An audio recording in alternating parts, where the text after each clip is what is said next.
you can use Gemini inside of Google Classroom. So when I go into the Classroom homepage, I just click the Gemini option on the left hand side, and it's given me a variety of different tools that I can suggest. So I'm just going to start with planning.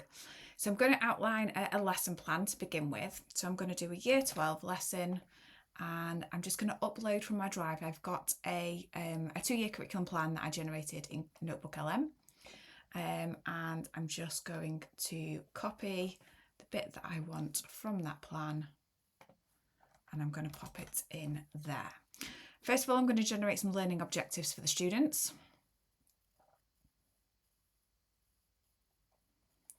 And then it's done that, so I'm going to say, give it some information about my class. So I've got 25 students, mixed ability, if I can type. So I'm going to generate the lesson plan.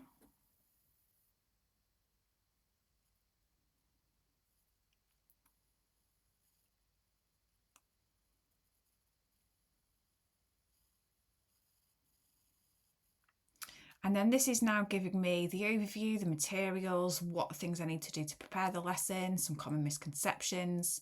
I've got 2 activities, 3 activities, and then an assessment at the end. So I can export that into docs if I want to, but it's giving me some additional options here. So it's giving me some options. So I'm going to say that I would like to create a worksheet for activity 1.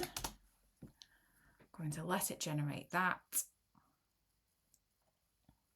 There's my worksheet. I could then export it into docs so that I could then assign it to my students.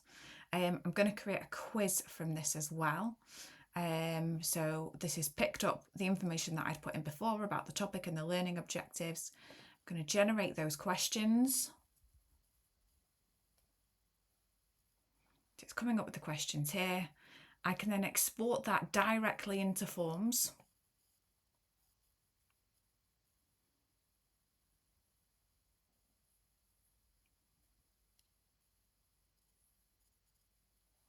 I can then view that Google form.